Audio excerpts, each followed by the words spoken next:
goes forward, directly forward.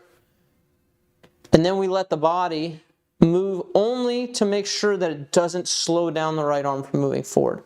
So for example, once I get here, if my body doesn't move, it's harder for my right arm to go forward. But if I let my body go where it wants to go, now all of a sudden the right arm's easy.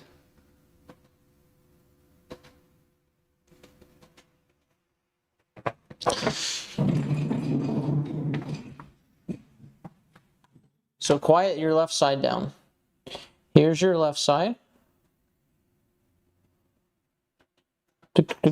You see how that disc is attached to your left shoulder?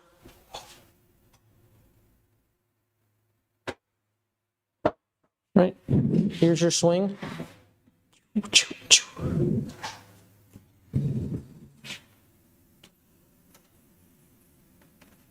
Here. We want big, long arm out in front of the body.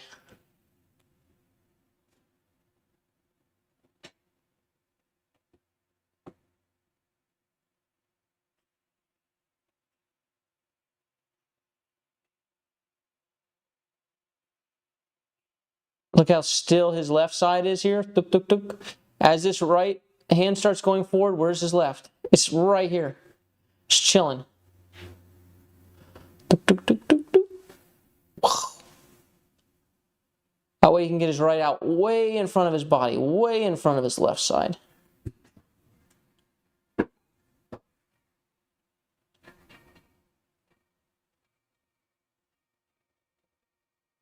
Look how still the left side is. Boom. Nice long swing with the right arm. That's what we're going for.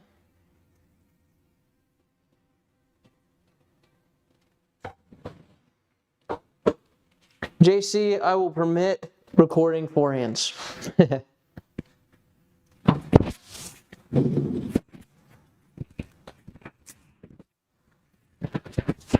Why is my left foot going over my heel?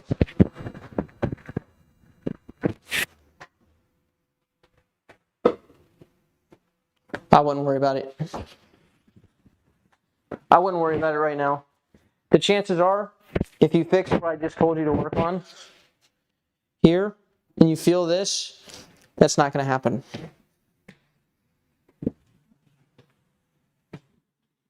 You'll replace it with a good habit. Who's next, Mikey? Okay, so no Magnus or that's Maggie Spaghetti. Let me check real quick on if Maggie got Maxwell Fresh is still here. I'll do him Maxwell Fresh. while you're... Here we go. You're going to want to watch this, Mikey. Ready. Oh, I already did. Oh, you did? Yeah. Yes.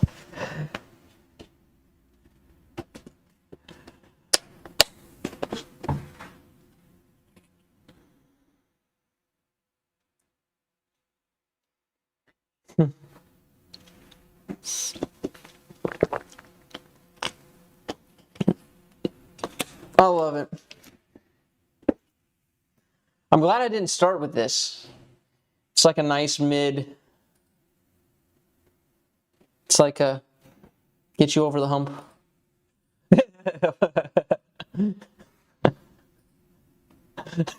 Do you see this, Mikey? What? No. That's so good. Washer, you must have. No, I love it. That's great. He says that's the last of those. Too much work, I'm sure. Probably.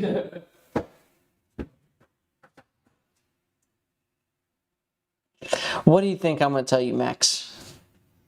Looking at your video, what is the problem? And it's not your editing.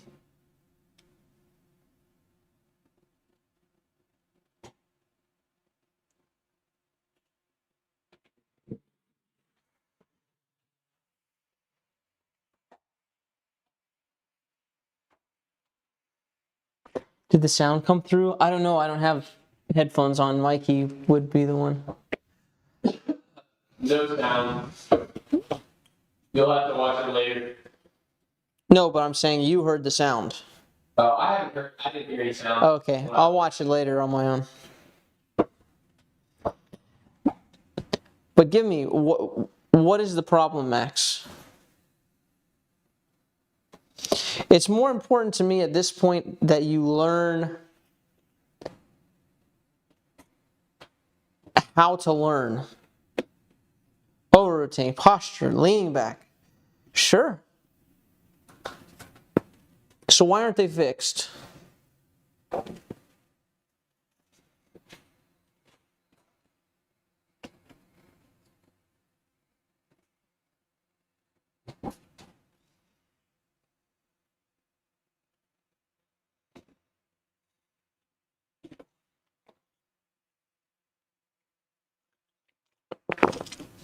Not a rhetorical question.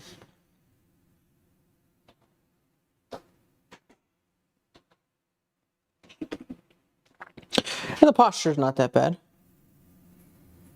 And the leaning back's not that bad.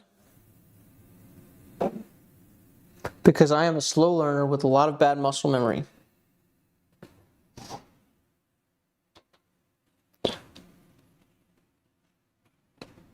How do you get rid of bad muscle memory?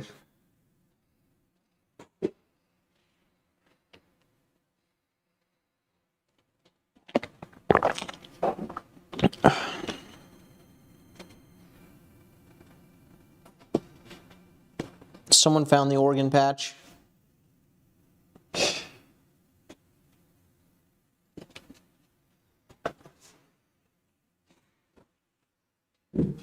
Reps. With diligence. Kind of. Not quite.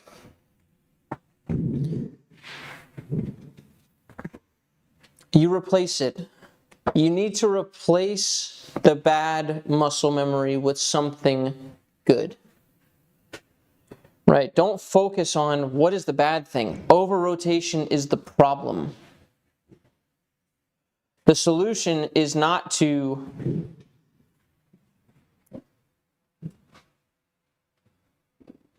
do less over rotation. Right? It's to focus on the correct thing. Stillness of the body. Is to focus on the hand moving past the body. So for you, it's not so much, it's not these things that you have to learn, right? It's not how to stop over rotating, right? The posture is a good thing, right? So posture is kind of like something you can actually aim and go after. Correct posture, right? Am I bending my knees? Am I hinged at the hips? Right? You can focus on those things individually. But what do you focus on to actually stop over rotation? So those are all things worth fixing, right? But what you haven't learned yet is how to fix anything. Or a template for fixing things, right? So, right now, you can feel the over-rotation, right? Or you can see it. Maybe you can't even feel it, right? But the solution is not to rep out less and less rotation. The solution is, okay, I am over-rotating. What do I need to do instead? Right, so don't get out the over rotation, put in the stillness. So that's why when I'm here, I have people 100% arm it, right? Because that's what we're going towards, is like, I want your hand outpacing everything else. Right, all of a sudden when you do that, it's not this. right? That is less rotation perhaps, right? But the body's not still. Right? This is the body being still.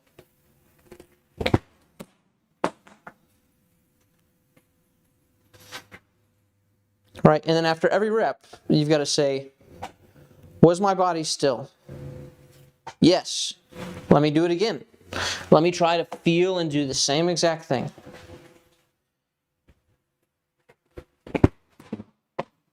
Was my body still? No. Okay, what do I want it to do instead? Still. It turned that time. I need it to be still. Right? And then eventually you'll find the difference between, okay, it's too still and now it's over rotated. Right? Or it's too still or it's not still enough. And you'll go in between and you'll get it surrounded, right? But don't make the same mistake of over rotating.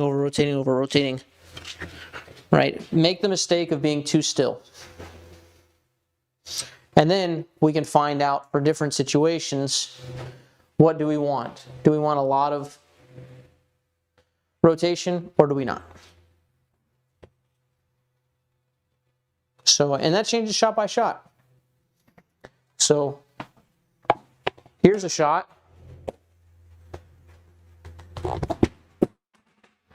Where I actually use the rotation so I can keep my hand speed the same for an approach, right? I let the body go with it a little bit. But now I have control over that. I have control over how much rotation I get.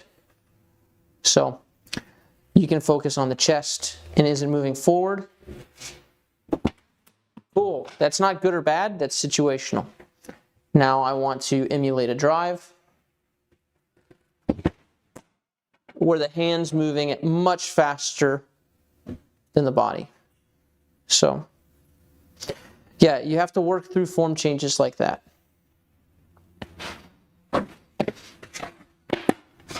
So, your biggest problem is not over rotation, it's not knowing how to focus on your chest and feel what it's actually doing and then making a change to that. So, but once you feel it, then you can change it however you want. Does that make sense?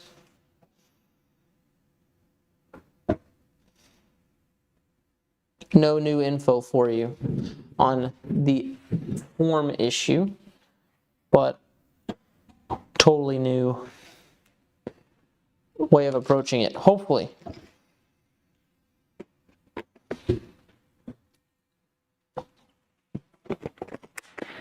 Who's next, Mikey? I don't have anyone else. I didn't get anything from. Cam's here. He said he was here earlier. Yeah, I didn't see that. Okay. I didn't see him. T Less Traveled said he was here. Yeah. Happy New Year, Max. Kukulane here. Been around since the start. That might have been the issue. You're just missing people. Kukulane, then Cam. Yep.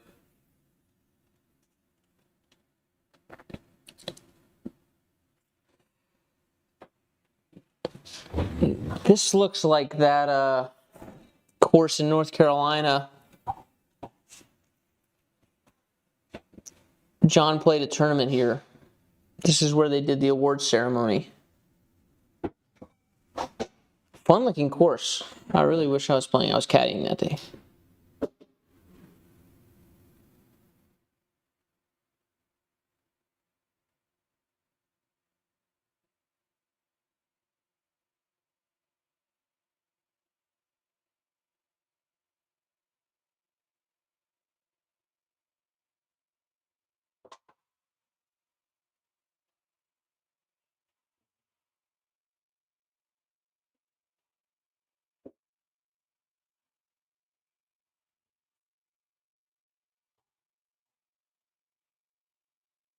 Lower body work looks good.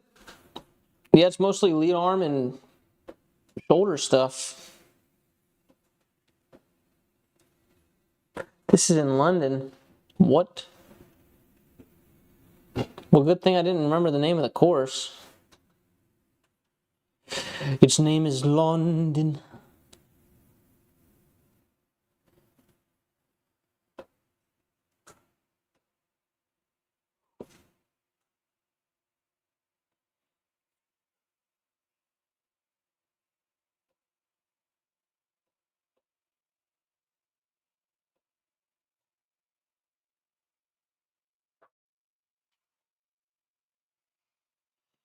Yeah, do you feel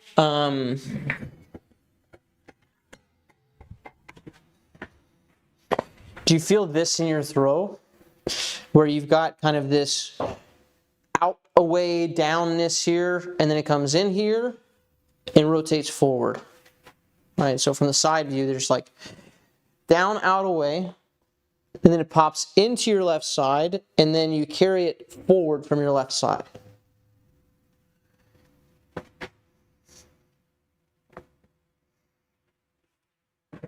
All right, can you see that? Can you feel that?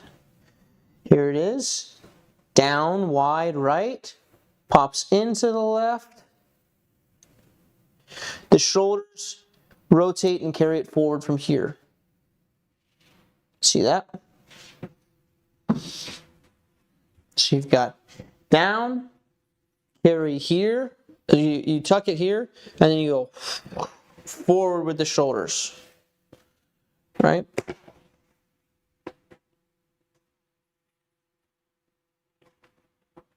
So instead of that, your hand can actually come here. Right? The hand can be here as long as you have space to throw, right? The hand's going to path fairly straightforward.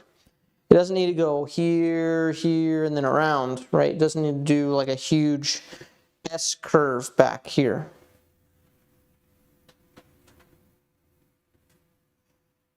Yeah, your lower body's kind of fine, I think.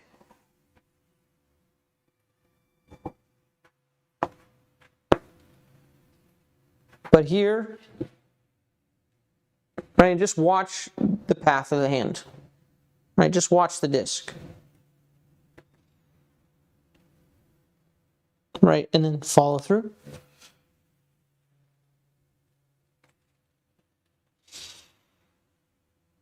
Pathing very straight, right?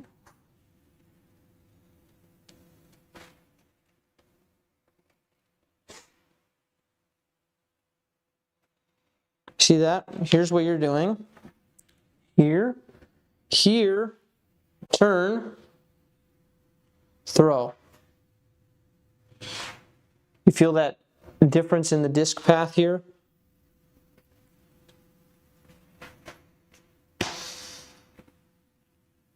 Just needs to go past the body here.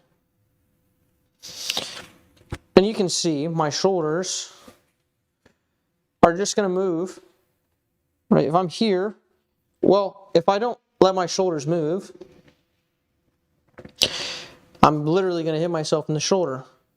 So by the time it gets here, for the disc to move forward, my shoulders kind of want to get out of its way. We don't need to force a turn to happen here. It will turn to move out of the way. It really doesn't want to be standing there when a disc is moving 60 miles an hour headed towards it. It'll move.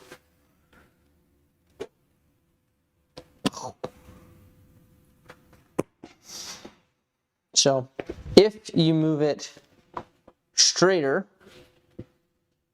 and you've got space for it to move, you'll get any kind of shoulder turn thrown in. But if you try to turn the shoulder, you'll cut off the path of the hand. So yeah.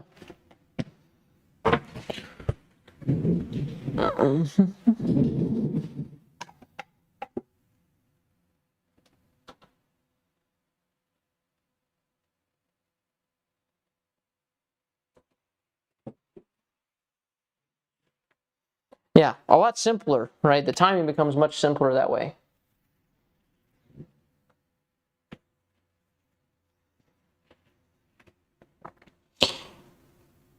Cam, why are we doing this here when I'm going to probably see you next week?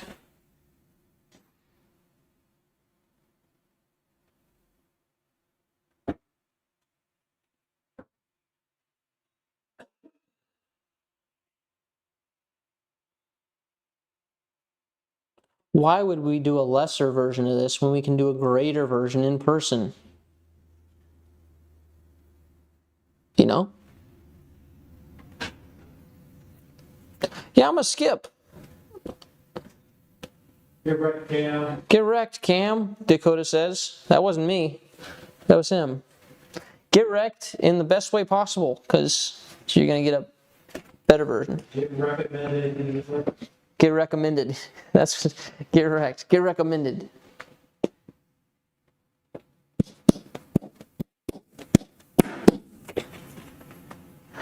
All right. Anybody else here? Any new ones, Mikey? Not that I saw. Okay. Timestamp B Tim. E10.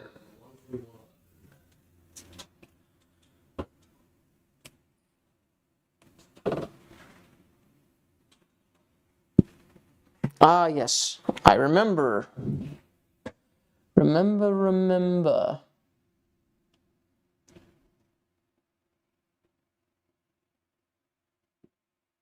What is this? Looks like a lot of fun. Is this thing... Hold on. There's no shot that this thing synced up to his throw, right? Right. Oh, okay. You thought we'd be watching like a YouTube video, maybe like one of those, Why is it that color? Shoot, beats me.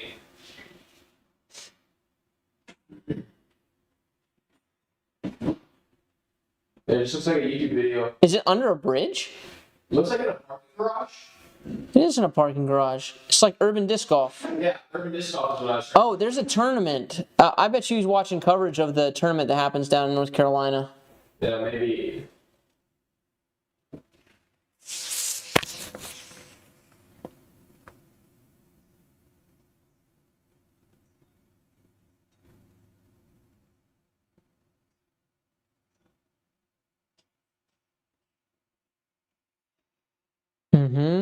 I'm trying to remember what we worked on last time, B. Tim.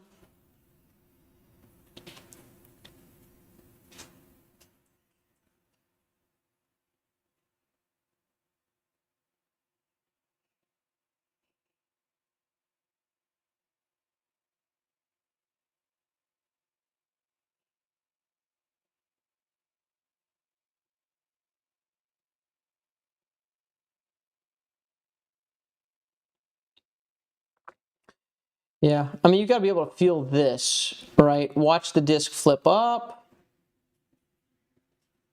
Right, you've got to be able to feel that happening. And the elbow getting tight like that.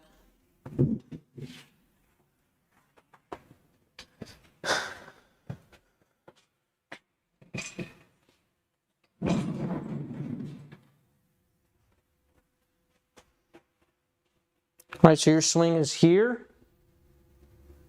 and then it goes, and the elbow drops here, flipping the disc up like this, robbing you of all your space. You're here, and then it goes like that.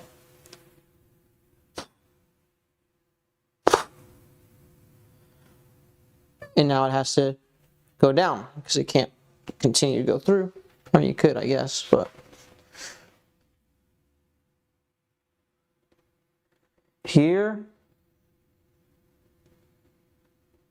space with the elbow, curled in, right? It goes from here and then it goes curled in. Feel this elbow space away from the body. Don't let the elbow drop. Here. There, almost like you're going past your armpit. Feel this space created. Not this one.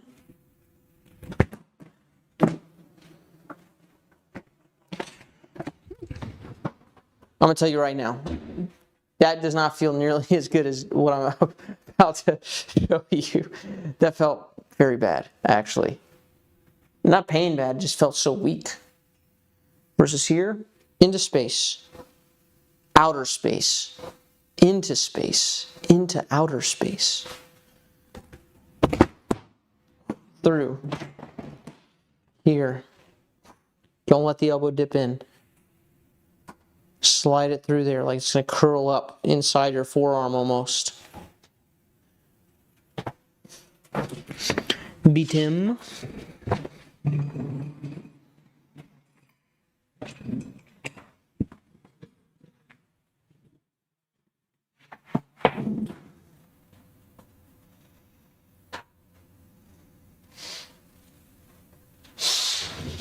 Next is Fred. Fred. Fred 87.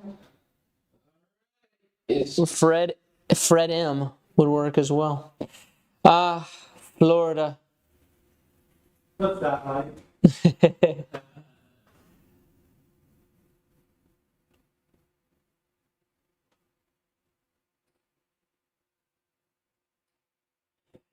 Yep, all your space is gone, brother. So this is happening during your throw. You're here, and you go, when you start moving forward, you take this space that you had hinged here, that you created, that creates room here, right? And then you give yourself the double dink, the double whammy. We're here and you go stand up, and now that puts the disc in line with the body more. In other words, the body's in the way more. Now with this, and then you get a double dink because you go from what space you had here to tight with the elbow. So you've got kind of this standy up move where the disc goes closer to your body and your elbow gets closer to your body at the same time.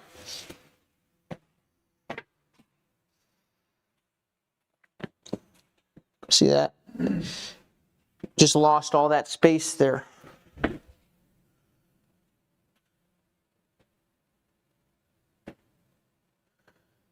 So watch for the stand up. You've got the posture correct here. And then here comes the stand up. And now watch for this space that you created with the bicep. Gone. Right? Pinches here. So instead of here, go here. Keep this space. Protect this space. And now move forward into more of it here. Right? Don't stand up. You should be able to feel that. Here. Got all this space right here. You can find this space by just putting your disc on your chest here. Putting your hand almost towards the back of the disc like this. Okay, I've got space. You can see I've got enough space for the disc to pass here. So, what does that space feel like back here? Cool. Right, and I create more space by turning the shoulders away from the target more. So don't just stop here. Continue going with the shoulders. Create all the space. And now, maintain the space. Don't drop the elbow here. Don't pinch this space here. Keep it open. Not here where it feels like I'm going to squeeze my fist. Lots of room. Don't close off that space.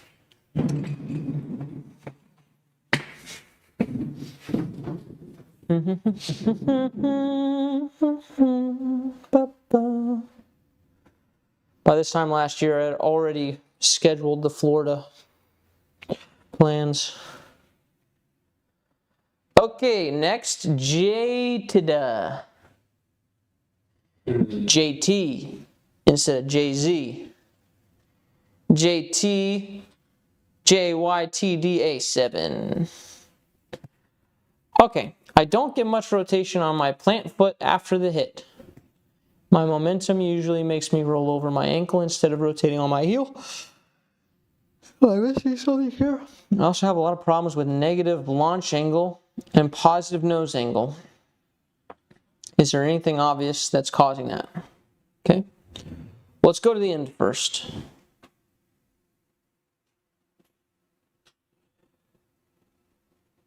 Negative launch angle.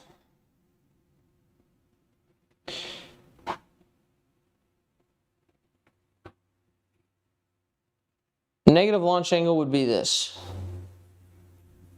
If the disc goes down from here. Right, that's all negative launch angle is. So let's see. Boom. Well, that's how you have negative launch angle. Right? And the reason that it's nose up is because your body says, oh, well, if I've got a negative launch angle, homie doesn't want to throw it into the ground, so let me throw nose up since I'm throwing downward, right? So in order to break nose up issues, generally the first step is being able to throw upward so that your body finds it acceptable to throw nose down. It's like, oh, well, I'm throwing up. Well, if I don't want to sky the thing, let me just go nose down, right? So your body will accept that. But if you're just going to go dirt, dirt, dirt, dirt, dirt, dirt, dirt every time, nose down, your body's going to kind of give you a hard time doing that. So first I would fix the upward launch angle. And there's a lot of things that go to that.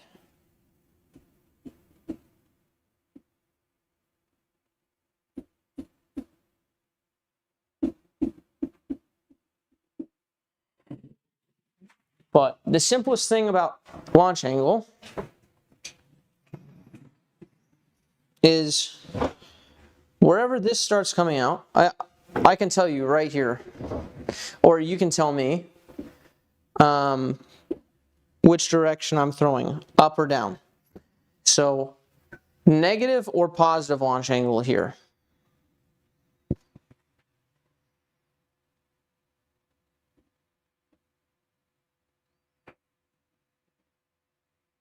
If you guess negative, you're correct. Right? Because wherever this uncurls is going to determine my launch angle. Right? Negative or positive launch angle.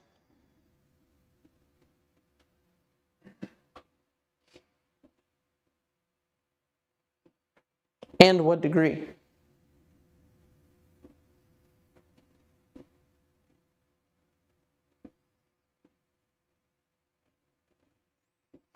Positive.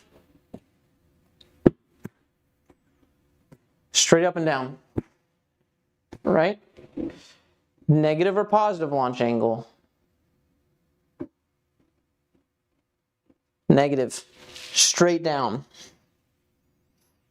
That's all launch angle is, right? And you can tell by the way I set my body up what the launch angle is going to be. Right? So if it's basically what happens here, how can I increase this launch angle? There are lots of ways, right? I didn't change anything with body posture, and I increased my angle or decreased my angle, right? But the most natural way to increase angle is this. To pitch everything up. This would be super high, right? Also, when I'm swinging from a hyzer plane, like this, look at my upward swing, right, from here to here.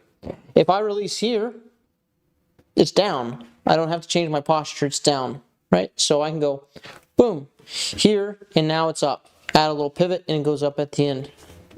Right? So launch angle is simply where this comes out. Right, and then somewhere along this move, the disc is going to come out. So if you want to throw up, this is going to make it higher. Yes. River has got the bonus question, right? That's kind of the full application of this concept, right? So if you're on a hyzer and I early release, it's in the ground. And if I late release, it's high, right? So you can actually fabricate a spike hyzer by late releasing, or you can change your body tilt, right, and hit on time. Right, but at the end of the day, the launch angle is where this happens. Most people are doing this. They start way too high, and then by the time they come through, well, this only wants to whip high, or sorry, low. That's not what you're doing. You're here, right? And your angle is just a little low.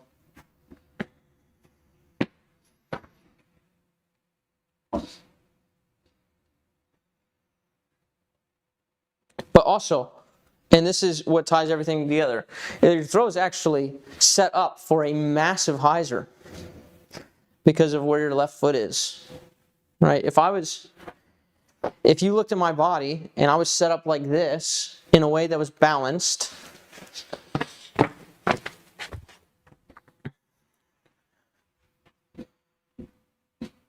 right here, in order to be balanced against this weight that I'm holding, my foot's got to be way out here, right? So to do that, I'm here, which is what kind of angle with our body? Hyzer angle.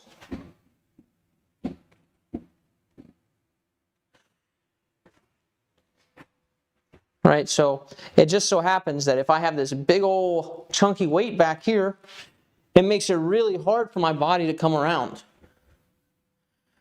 Right, so you've got a very severe counterweight back here. So if you actually, so you want this, how far should your left leg be? Well, it depends. Like if you take a weight, this is where my left leg is. And if I try to have this out over here, well, it's going to be more, right? But as you start standing up here, which for us turns into anhyzer, this left foot is here, right? Much easier for the body to take this left leg around. Yeah, you're probably going to start pivoting more naturally when you go towards flat throws.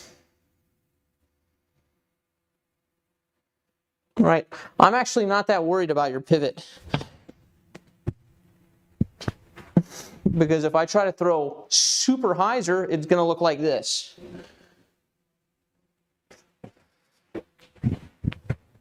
And I'm not going to pass it. I can't. This is too far back for my body to actually pass. Now, it's not going to be as strong. And that's part of the reason my body can't do it, right? But if I was here, throwing a roller, this thing would come around super quick. Right, because my hand's going to hit here, and this is going to want to be on this side of my body to keep me balanced. So where that leg is, part of it's just a balance mechanism. And you're on so much hyzer right now that that left leg has to be way back to stay balanced, which also just so happens to mean that it doesn't want to come around as easy.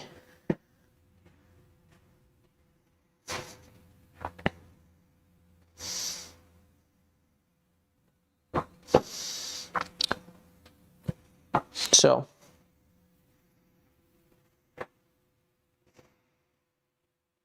yeah, I think start working on it, standing up a little bit, and know that this low launch angle is happening because you're going there instead of here, right? Just change where this part of your swing's heading, right? Instead of throwing here, throw here, right? Or if you want to throw really high, throw here instead, right? And let your body naturally adjust to that.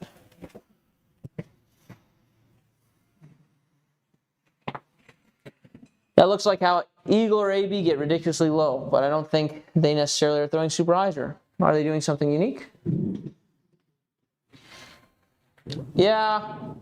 I don't know if I want to answer that question on live stream just because of so many like mixed skill levels watching.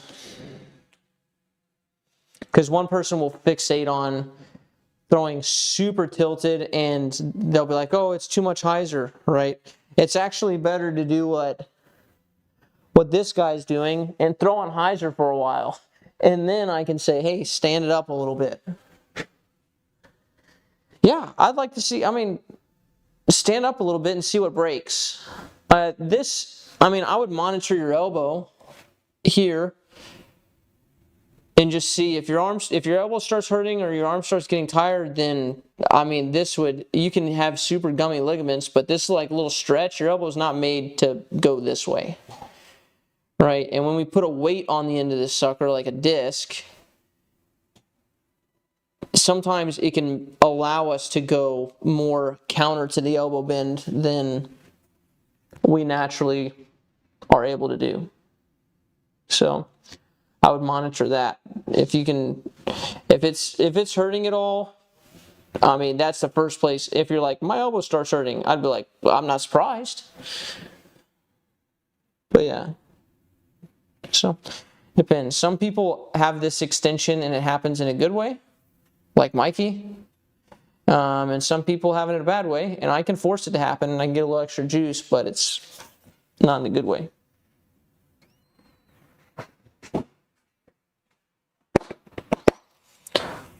All right.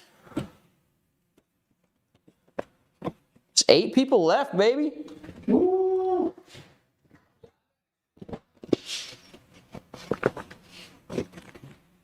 Live action. Yee yee. That's live. Is that how he does it? Who's that guy? That like turtle catcher? Okay, Bruder Tom. Bruder Tom. Brother Tom. Peanut butter. Peanut butter jelly Tom. Oh man, peanut butter jelly Tom. Peanut butter jelly Tom. Peanut butter jelly. I'm working on turning my butt to the target. Top is the new form, bottom is the old form. Nice, nice.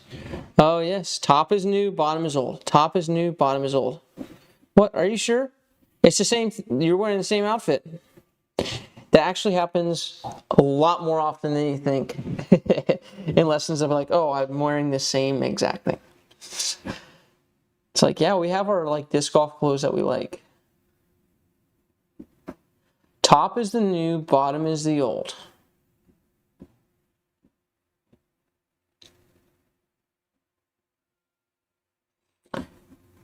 Yeah, it's a much better turn, right? Much better coil, obviously.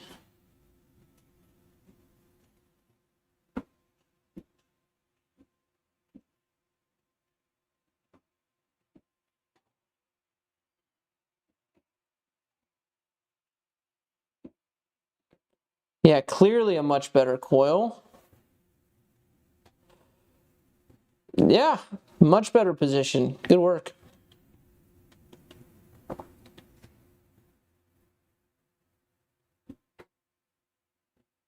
Nice, sweet. So from here, now you've got to get the hand through.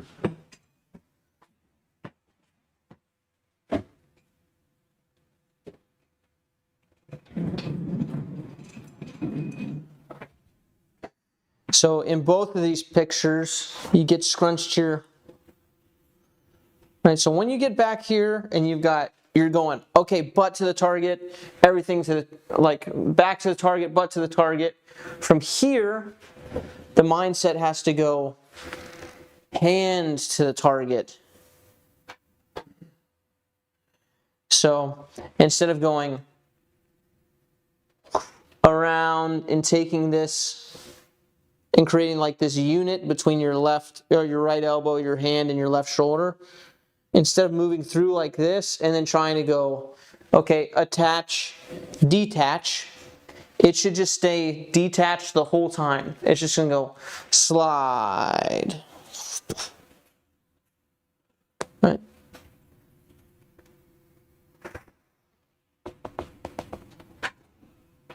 Yep. So I'll show you what you're doing in full speed. I'll show it to you twice, and then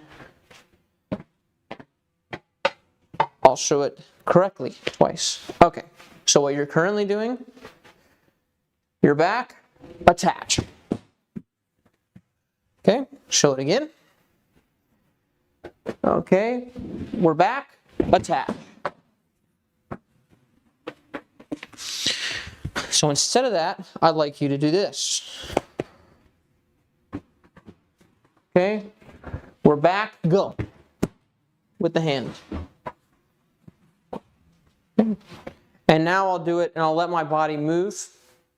But that's kind of the first step there. It's where the body, like the hand, really is not attached at all.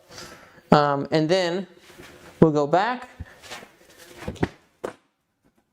Hand goes past. Body kind of follows afterwards. Right, but the hand's kind of mama duck.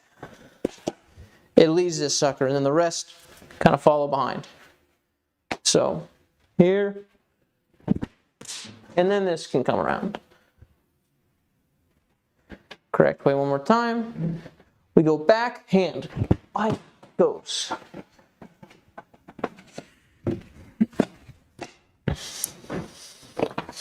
Good work on the former, brother. We'll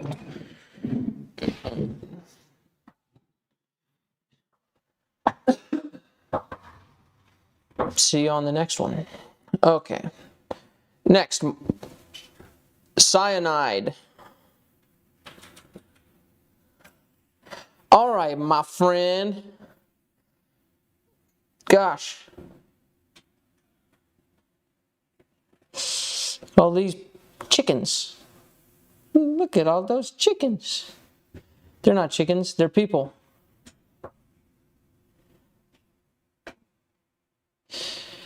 Okay.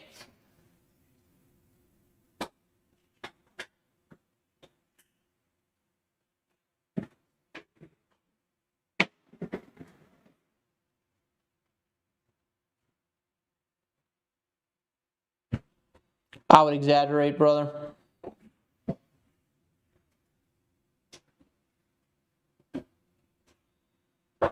Yeah, we've looked at this lead arm a bunch from what it used to do, and it's come a long way.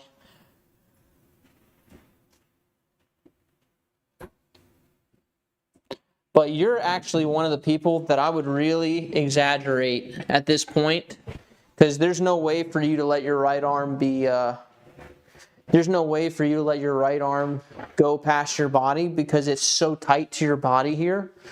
You are the person, when they say reach out, that's you. You need to do that. You need to get this thing, instead of back behind your body like this, it needs to be, you need to have it be able to see the path the whole time. It's going to feel like it's so wide to you.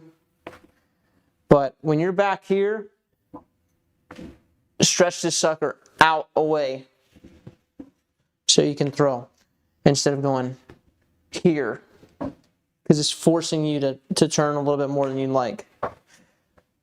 Here, just take that thing out. Take that thing wide. And then it's going to let you keep that left side quiet.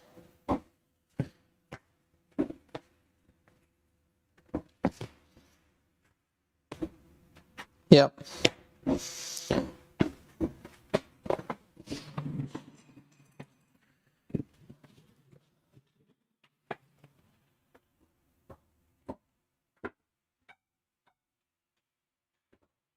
Yeah, the elbow's trying to set up to be tight here. It's mostly this angle here. This angle between your chest and arm here. See how it's coming in like this?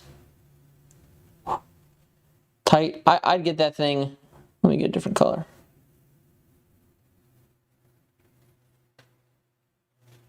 Oh no. Hiya.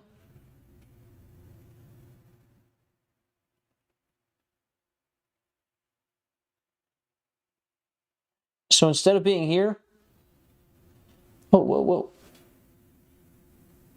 Get that sucker all the way out here. Open that thing all the way up. Which is going to feel huge because you're only like halfway through that, right? You need to go almost twice as wide. And then just check. Does this thing have a lane to move through? Oh, it gave me an angle there. Yeah, give me more angles. Yeah, here it goes closing off. Don't let it close. Give me the angle. Come on now. Oh, no.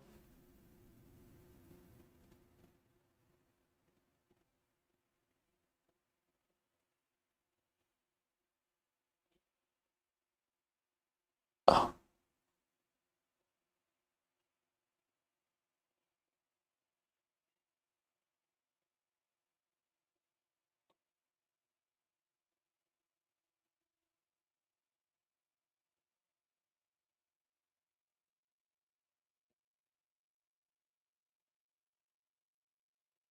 Yeah, it's approximating a little bit, but I agree with Skeletor that it looks like you close that space off. Keep it wide. It never goes below 90. Never. It can go greater than 90, should go greater than 90. But don't let that squeeze.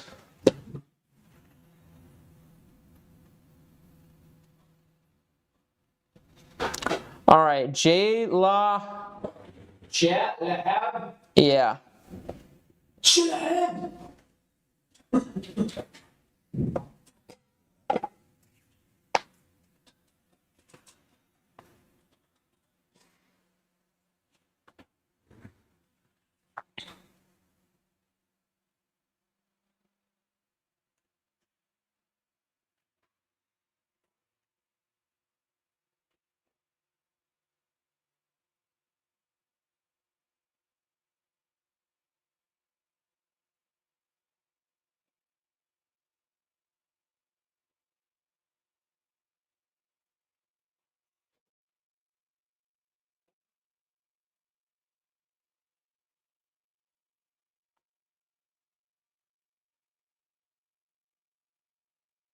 How much longer are you going? I think we only got like 6 left.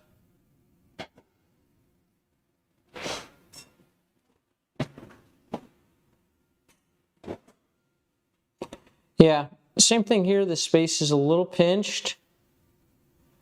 Rest of the walk-up's looking decent. Boom. Yeah, this little pop out that you're doing with your hand probably makes it feel like you've created space there, but like notice that this is still quite tight here. Right, you're here and you're going, this is pinched off right here. And then this moving out doesn't increase the space where it's needed. The space needs to be here, right? The space is this direction, right? This is too tight. Elbow pinch up against the body, squeezing this part right here. Needs to be somewhere at least 90 on the back swing. Right, if not a little bit wider. I'd recommend going wider, exaggerating that a bit, so we make sure that from here you're set up for the hand to go through. Because you'll notice at this point, that elbow's pretty close. The disc actually cannot continue to go through here. It has to start moving its way around because it ran out of space to move into.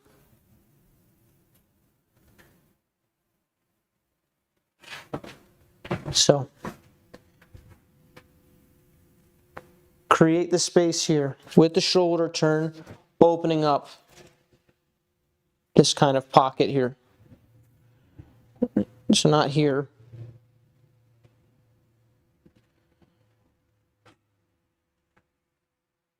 There.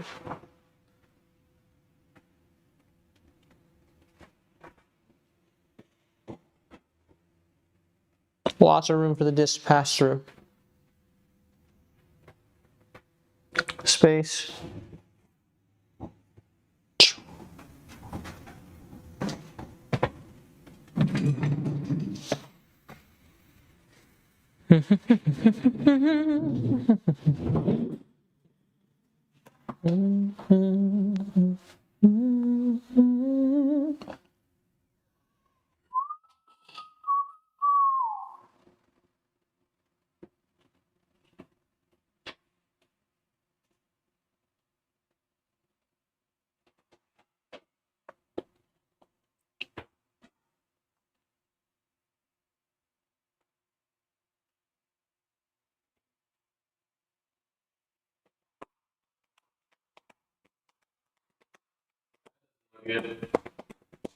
It's just taking a while. It's whenever I'm hooked up to your thing.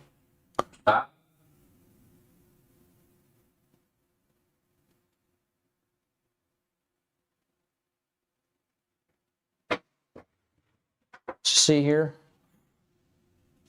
Boom.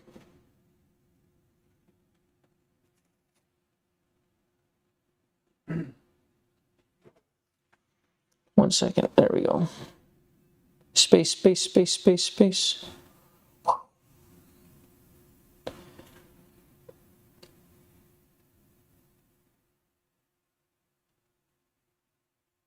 See how much room he has there?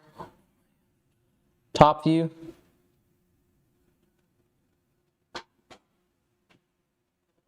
Oh, it doesn't understand. But see all this room here for the disc to move in?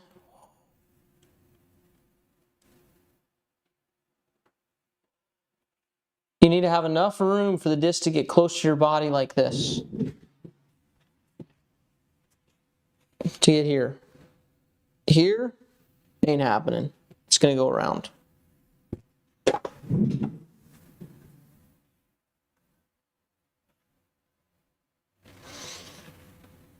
All right, next, MJ386.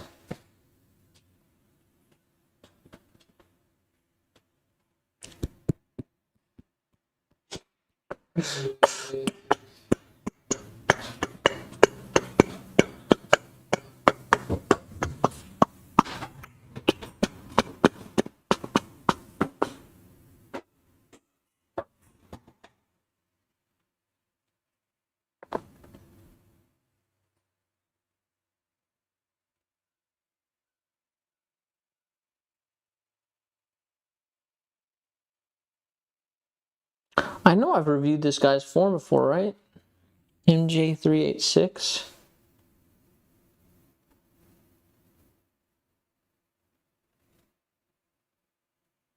The eyes are already looking to go forward, right? Which means the rest of the body's going to look to go forward.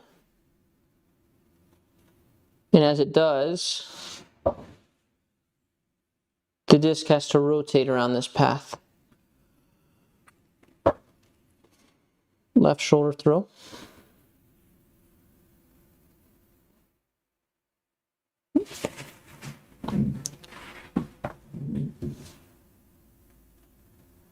Right, feel this.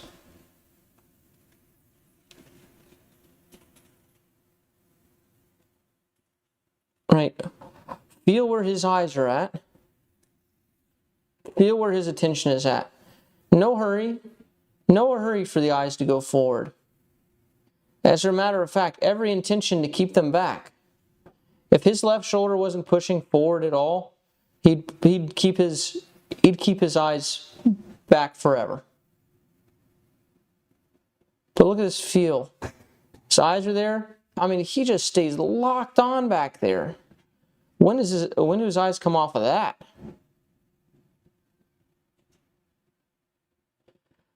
Nope, they staying back there long after the right arm's gone. The attention is back. Disc gone.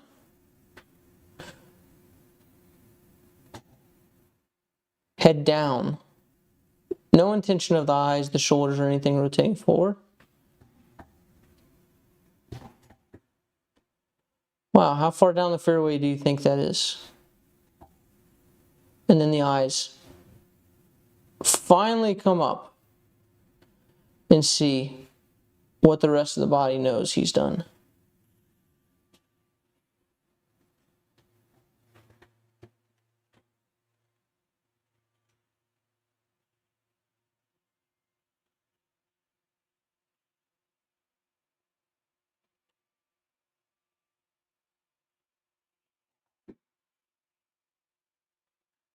Now feel here.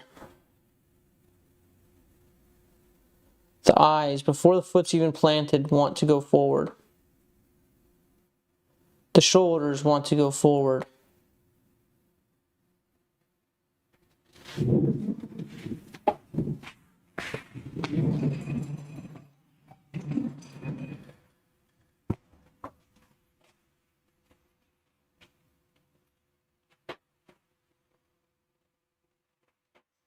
The eyes, the chest, everything stays back.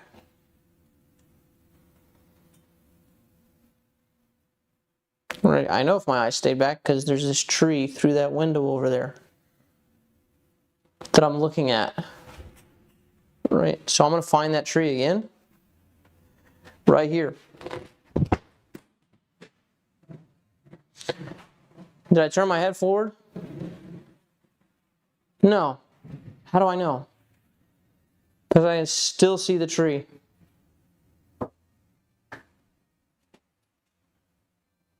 Right, so at least that part stayed back.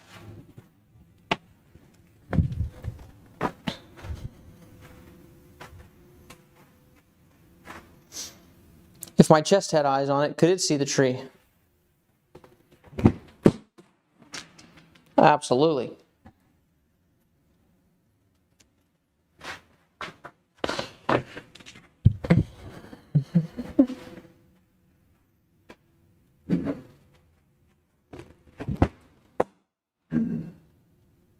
Where's my attention now?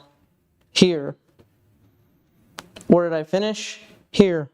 Is this too forward with the chest? No. This is where the pros get. Slightly forward. Slightly. Mostly sideways. Right, but slightly forward.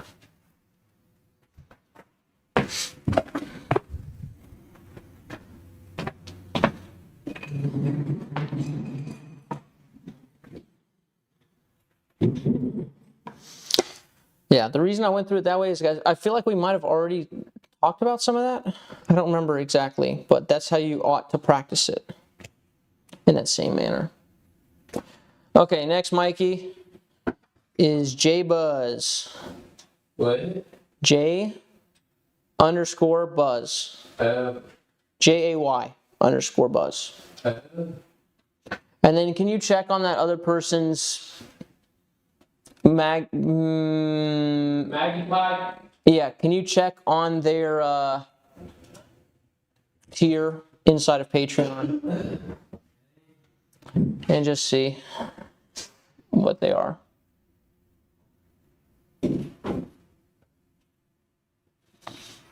JBzz.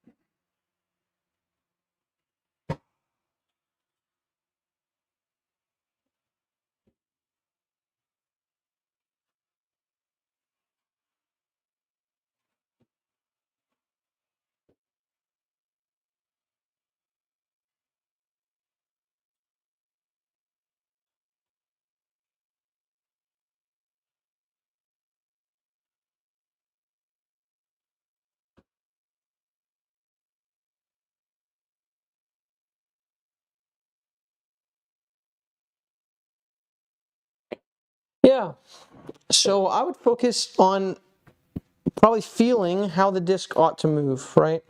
What is the disc doing now? How is it moving while it's in your hand, and how is it getting out of your hand now?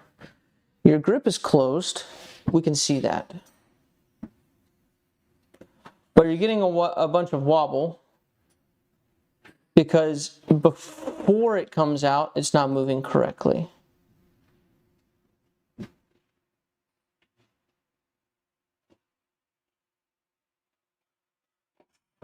Right, do you feel this motion here?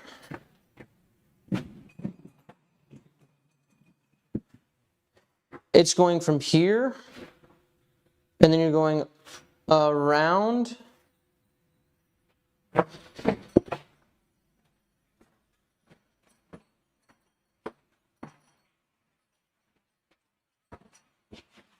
Yes. Your hand is artificially moving around. See ya. It's artificially moving around to the front of the disc. Here. So it's doing this, and it's doing this. Around to the front of the disc. Like this. Right? Do that. Do your normal throw. And feel that you're doing that, right? Feel how your disc interacts, like with your hand, what your hand's doing, right? You feel your hand twisting around to the front side. Okay? Pause this on rewatch and feel yourself do that. Okay? And until you can feel what's happening right now, don't play the video.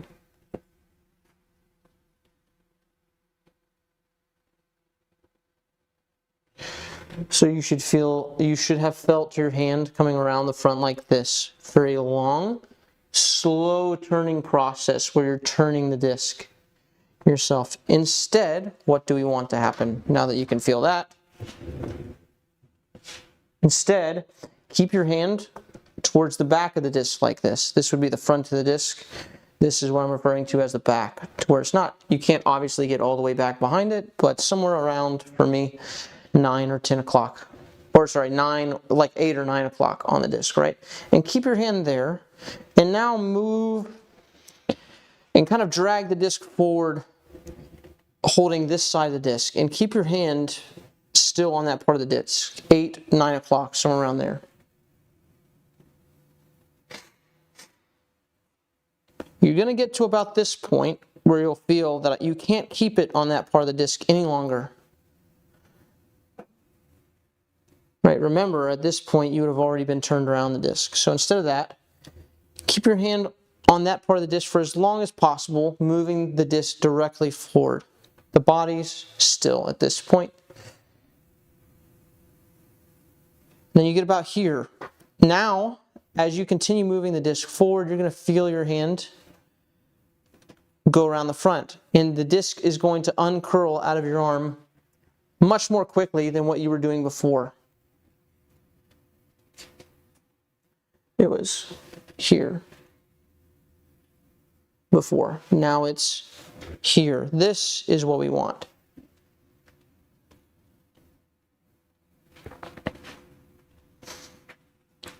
And then you do it more quickly.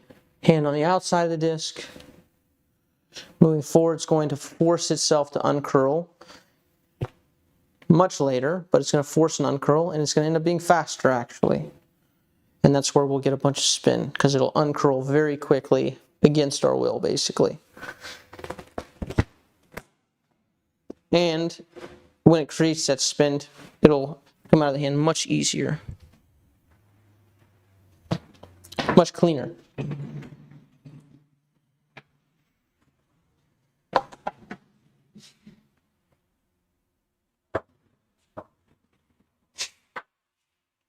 Next, Pusa. Pusa. Was that other person a patron of that tier? No, Maggie. Okay. The name might be different somewhere. Right. Sounds like it would be a different name. Yeah. It's just...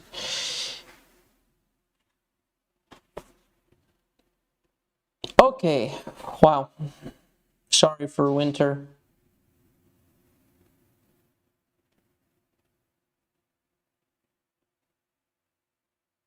Good grief. Nope, rip my footing.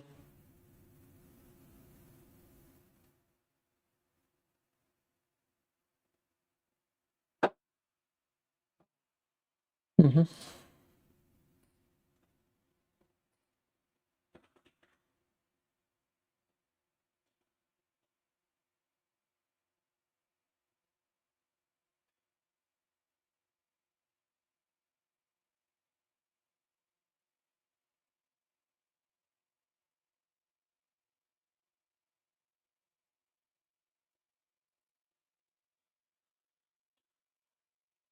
Okay. So see this? The right foot forward. The right knee is forward. The right hip is as far back as it can get, which is surprisingly far back considering how forward your right foot is. But with forehands, what we want is instead of the right foot going forward, you need the right foot to point towards us from this camera perspective. So right now you'll notice that your right foot is here.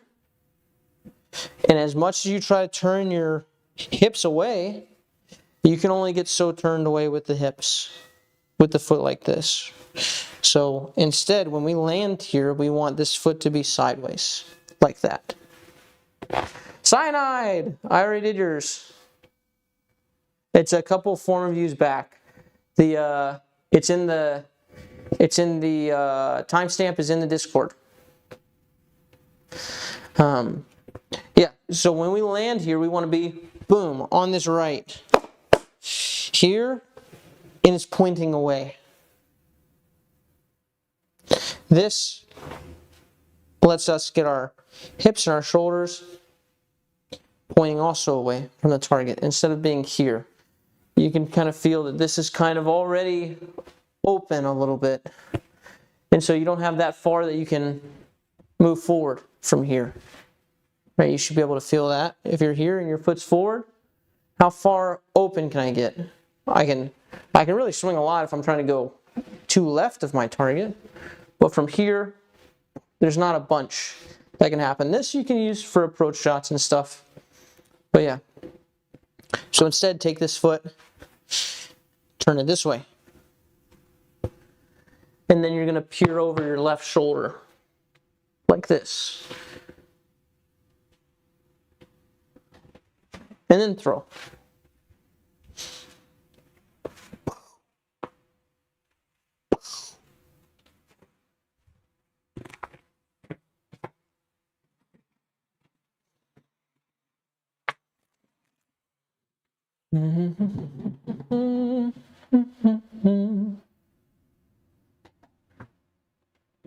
Next, TMC Carreri.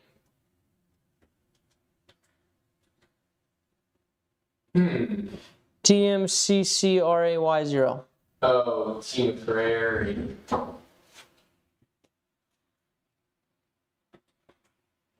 Oh, I thought he was on here. Was he on here? Right? Yeah, Tyler McCrary.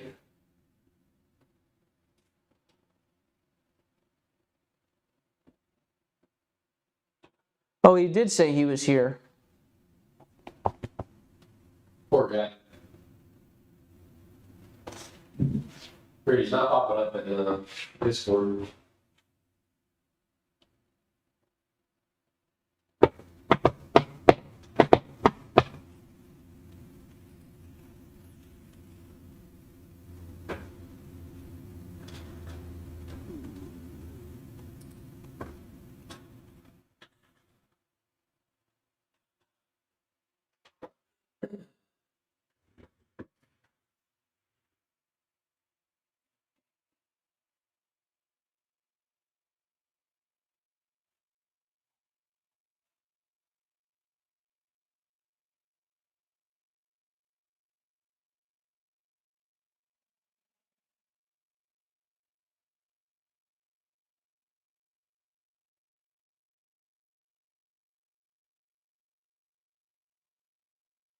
Left side, too active here.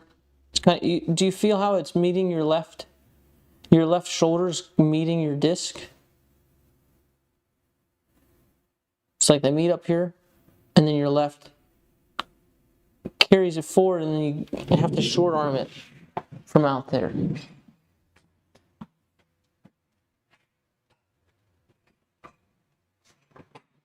Happy New Year, Cyanide. Kissed Cyanide Angst. Cyanidean.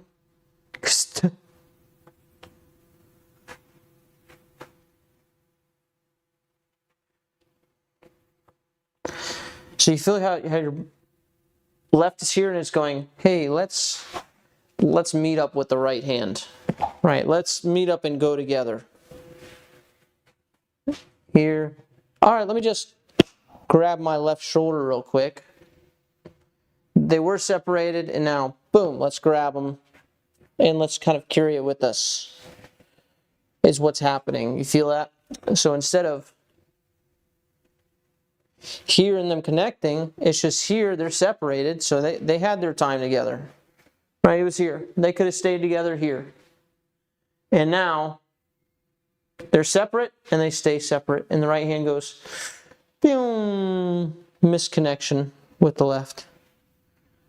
Right, has to pass, and it outpaces the left twofold. So back here, the right just needs to go.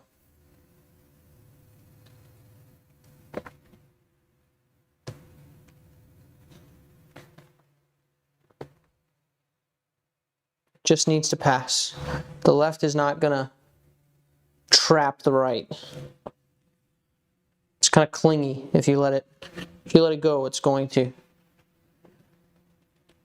Right goes. Oh no, and then at this point here, it starts, the left wants to move because the shoulders have to get out of the way for the hand to move, right? You don't have to worry about making that happen. It's just, they're going to move on their own. But it only happens if the right goes out ahead. Right? So when you get back here, you've got to focus on getting this right moving independently. Do whatever you got to do, man. But you have to learn to let the right slide past the body. It's not a huge move that needs to happen, right? But it's a huge feel difference.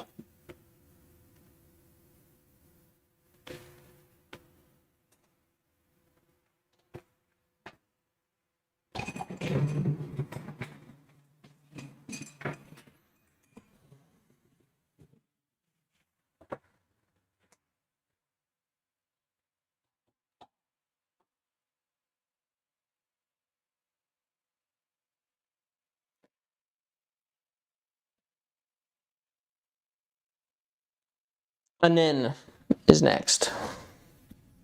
Man. Onen.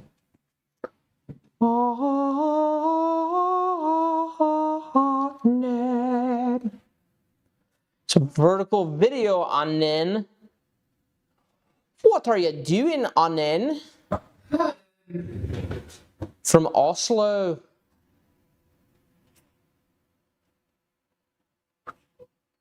Did it start? Oh, here it goes. Ooh. Boop. Whoa. What's happening here? I see what's happening here. Boop. Boop.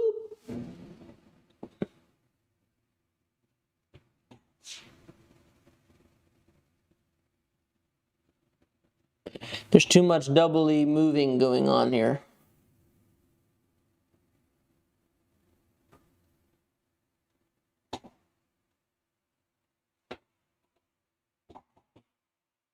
Boom. Pop out, pop in, left side attach, chest forward.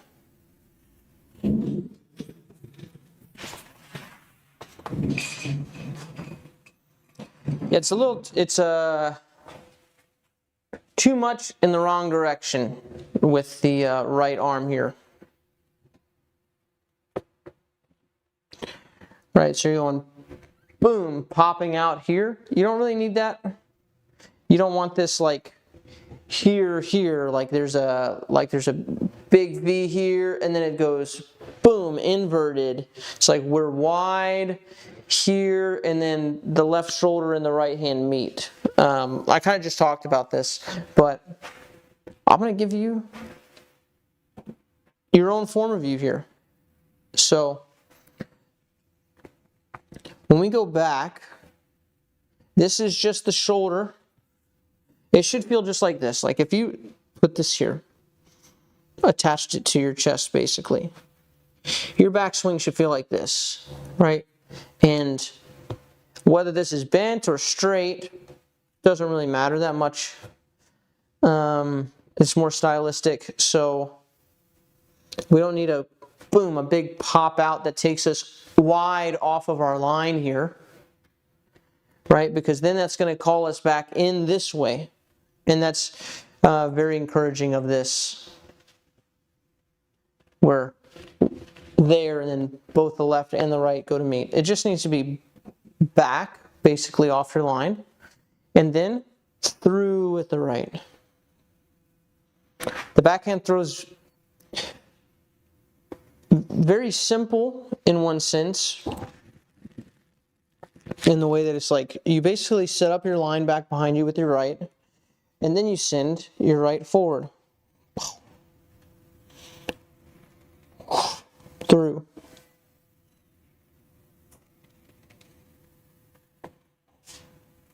Yep, and the left doesn't have much to do with it. You don't need to get in this position here, because when we're here,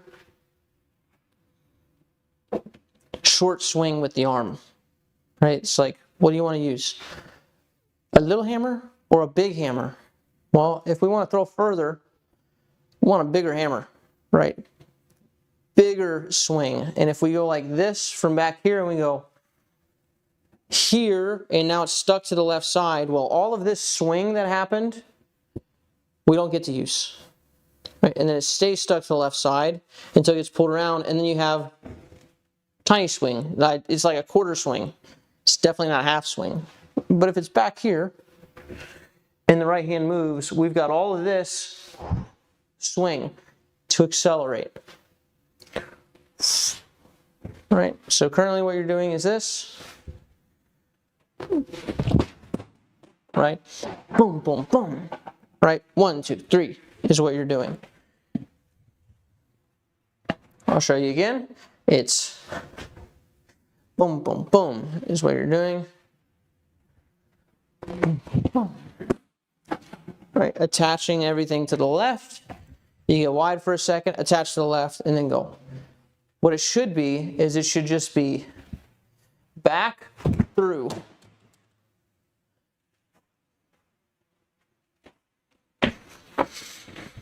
One more time for you.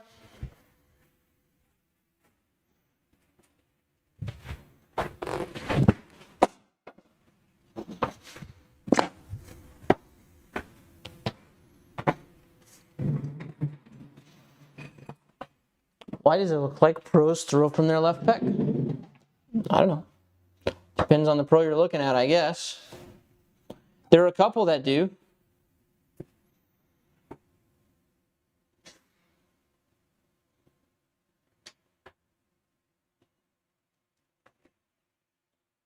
I got a guy inbound. This does not look like left pec to me. That looks like very past his left. Here's his left. Past it. Forward. Is this give him type?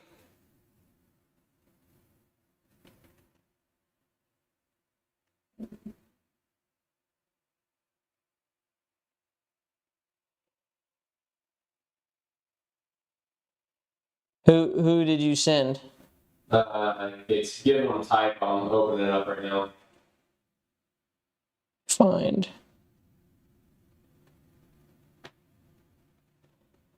That doesn't look like left pec to me. Here's left pec. It goes bloop, left pec for a second. See ya. Past it.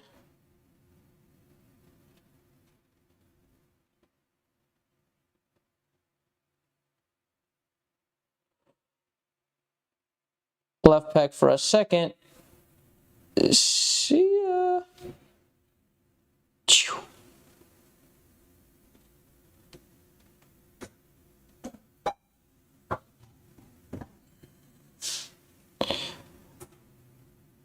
JBzz.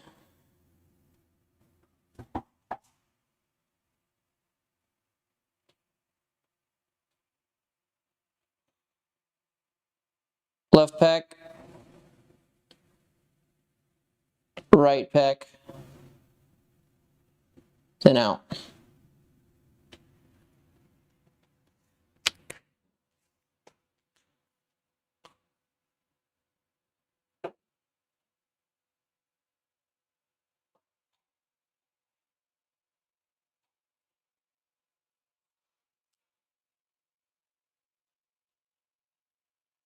Yeah, and I mean, that's the big thing, is like, whether it finishes like exactly where the disc is, like left pec, right pec, what's not happening is he's not going here, oh, I've got 90 degrees here now, let me not open it anymore. Like, what?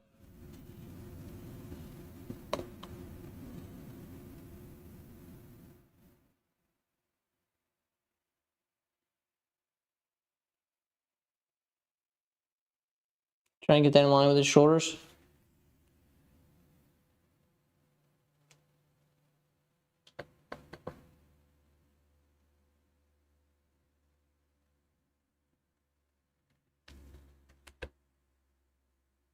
Right, the hand slides past.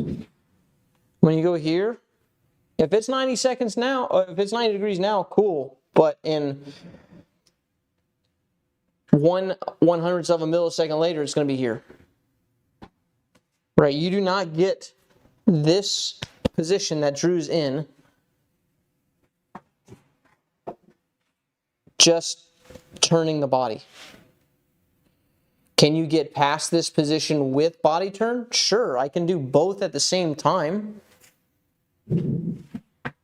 But it's like,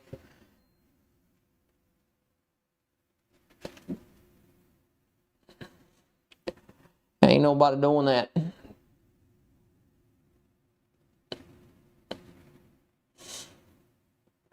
All right, disc tight to the body. Where are the shoulders at? I'm going to do my best to do this fairly. Hold on, I've got to move this thing. Got to find the shoulder. There's the shoulder line. Probably about there seems about right. Right, definitely not 90.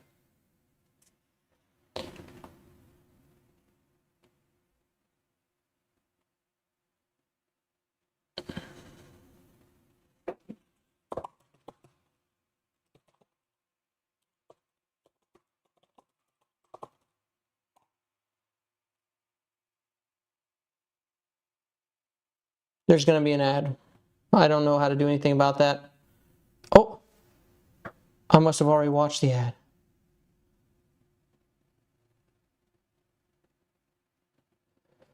$350,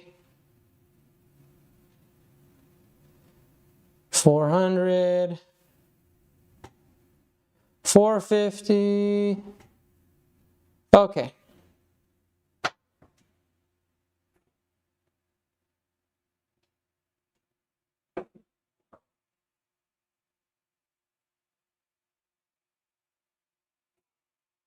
Sorry, I gotta be a wizard with the start and stop.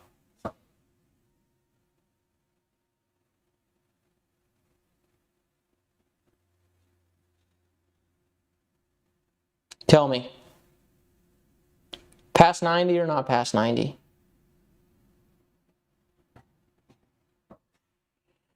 These are not quite synced up, so I'm going to sync it up for the top view now. $90 or not past 90?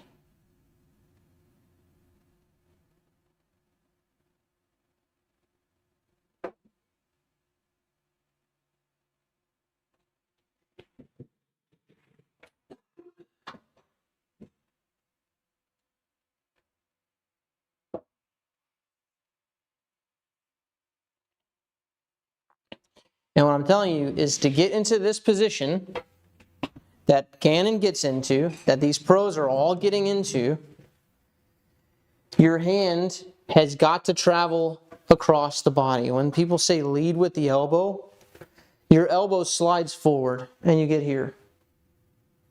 Right? Here. If you go here and you don't go past 90, you never get to this position that Gannon's in. Right? And the way to get past 90 is to go forward with the hand. Right? Now I'm here. And now at this point, I can't go any more forward with the elbow. Right? But I have to continue moving the disc forward. So as I continue moving the disc forward, my arm uncurls.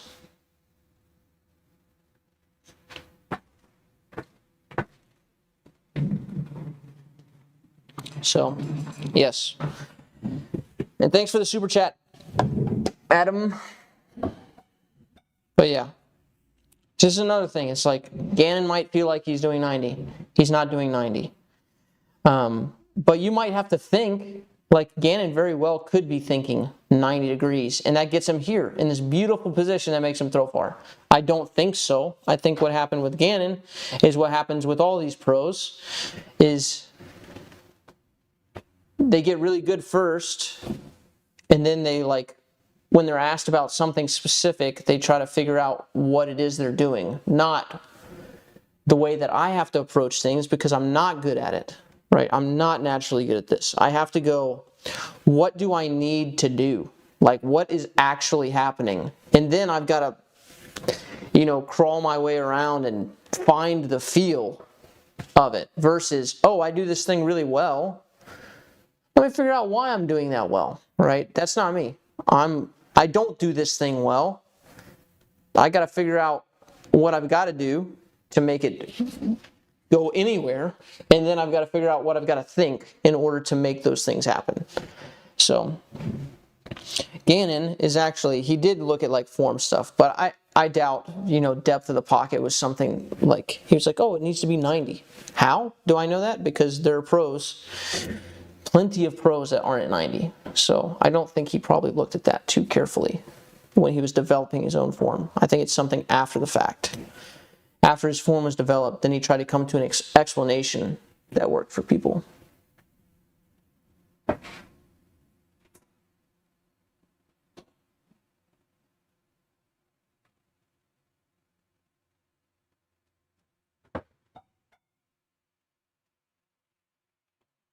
Hey, nice timing. Not your timing, but nice timing for this to happen. Not that your timing is bad overall, but look, here it is. Hand, pass body. Yay! It's Gannon Brr! In this one aspect. But nice. Right, and the way that you got there, give him type. You had to think probably the same thing, not 90s, all right? Tell us what you thought to get to that point. And then I'll tell you what you need to fix. Well, that's not contingent. I'm going to tell you anyways, but it would be cool.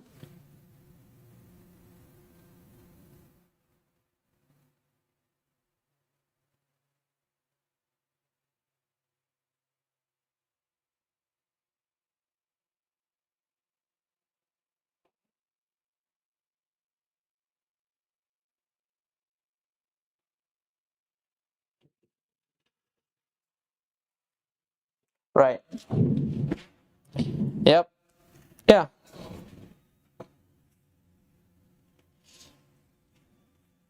Yeah, I don't think I've ever met someone who thought, get it to 90, and then it gets past 90. I might have met him, and I just hadn't seen it. Or I just hadn't asked him. But yeah, it's tough. Okay, you actually have an interesting problem because you start in bad posture, and then you try to get to good posture, and it creates some interesting things. So here you're too upright. Your disc is too high. And from here you go, I know I need to be over the disc. And so you go over it here. Right? So you go from not over it up top here to over it. If you had started in this position it'd be great. Right, but feel this swing path here. So you're doing this here. You're starting too tall, and then you go down. So you've got this very dropped swing path now, right? This kind of negative launch to start, and then you have to bail out at the end. Negative launch to start is not necessarily a bad thing, but yours is happening because your posture is incorrect in the beginning.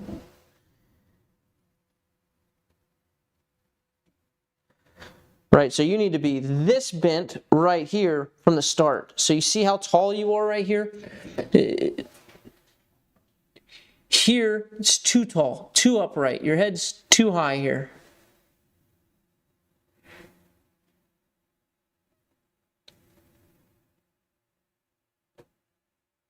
Right, here, so your head needs to be this high, right here. Back in the first arrow. Let me try this. So your head's here, whoop, too tall. You drop into a good level. And then you drop again. Right, further. So your head's dropping down into the swing.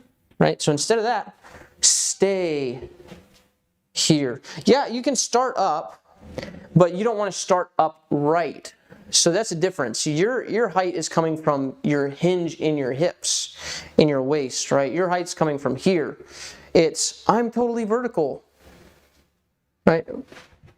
And then you go, I'm not vertical anymore, right? So some people are more upright during their whole throw.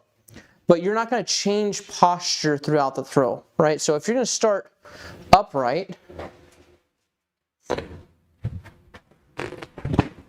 you're going to stay upright. If you're going to start over, you're going to stay over. That's the third time I hit that thing. So let me show you someone who starts very upright. Here, Philo. Look how tall, how proper he looks with the upper body. Here,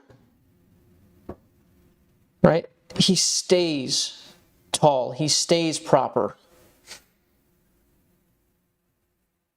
No more or less bent over from the start. Staying tall, staying tall, staying tall.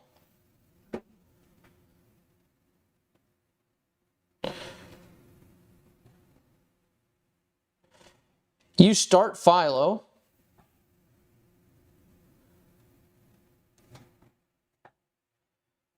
and you finish Eliezer.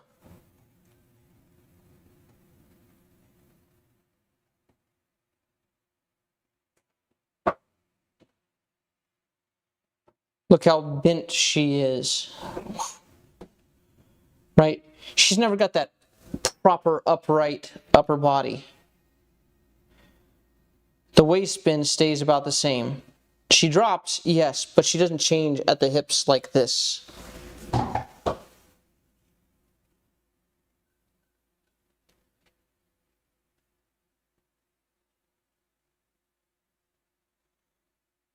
Drew, another one that's proper. Proper with the upper body. He doesn't have quite as much bend. Whew. Paul. Over it. Over. Right, it's not till after the disc is gone. Plus he's throwing super high in the air, should be noted. But he's over. Even there's the bend. And then he quickly stands up out of it after the disc is gone. I won't go too much into that. But Simon, right, starting with the bend.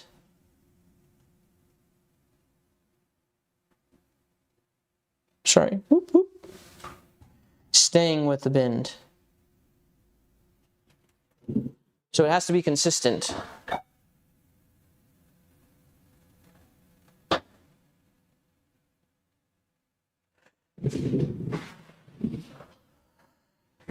But if you stay over the whole throw, how do you do anhysers? You can do it.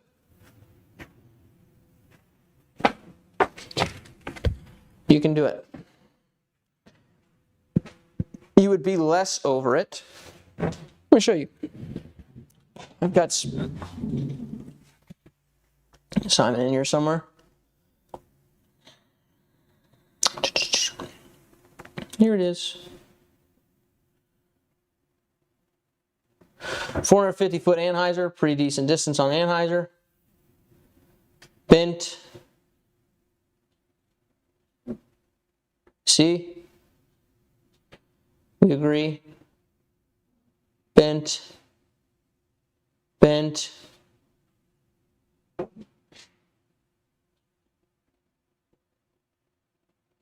Just less bent.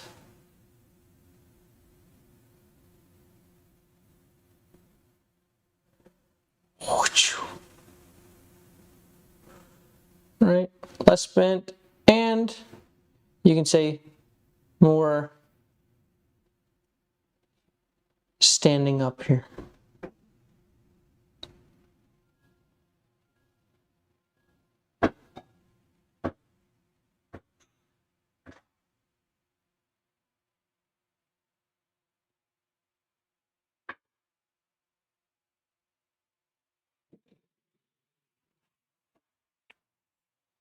I have no idea, Adam. Hi, Josh. You did my form review a while back. Forehand in the snow. Like last time, you talked about the back foot pointing forward, not sideways. So not good hip engagement. I try to flare the foot more. I can't get the hop in, so I walk up. Do you think there's a way to do this with a walk up, not a hop? Yeah. I do think there is.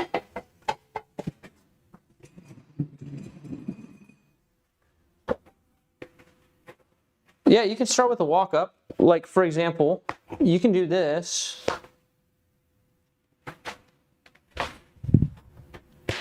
Right, nothing wrong with that. Just a little, or you can even...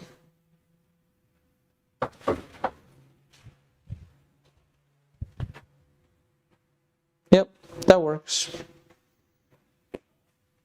But if you wanted to do it with a hop, you could just start on your right, jump, and then go, and you can isolate it that way. Here, jump, go. Eventually you'll want to add the hop in, probably. Right, some people do it this way where they cross in front like that. That's also acceptable.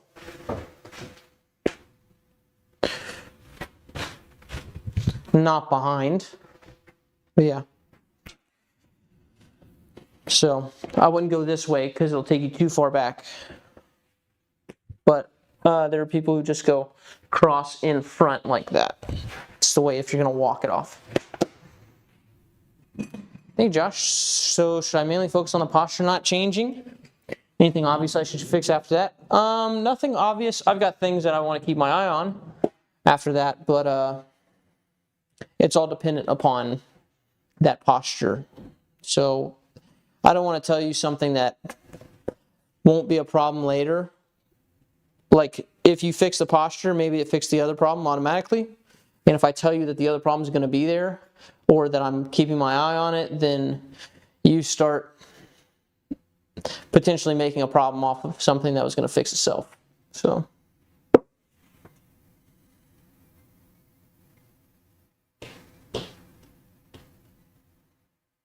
Yeah, no, you can cross, like I showed, cross in front with the right leg if you want to walk with your forehands. Yep.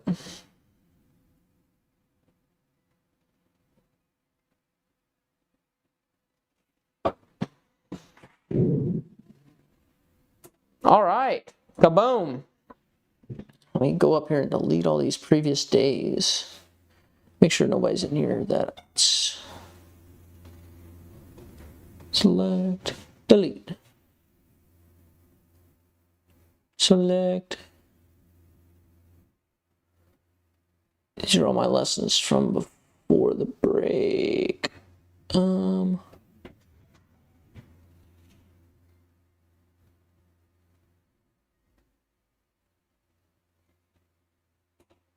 Delete.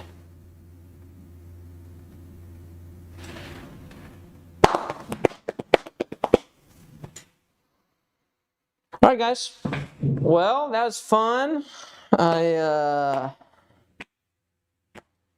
am happy it's over. Reviews take a lot out of me. It's like a lot of mental focus for a short period of time. So, my brain's a little bit fried, but we made it. Woo! All right, guys, we're going to catch you next month. Hey, our next video is going to be super cool. You should watch it.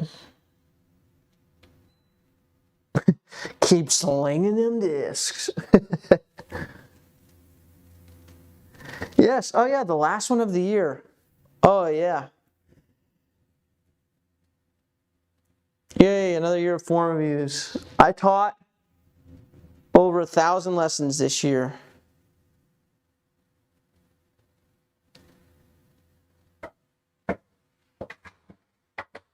It's a good time to eat some Chipotle. Peace. Oh, yeah.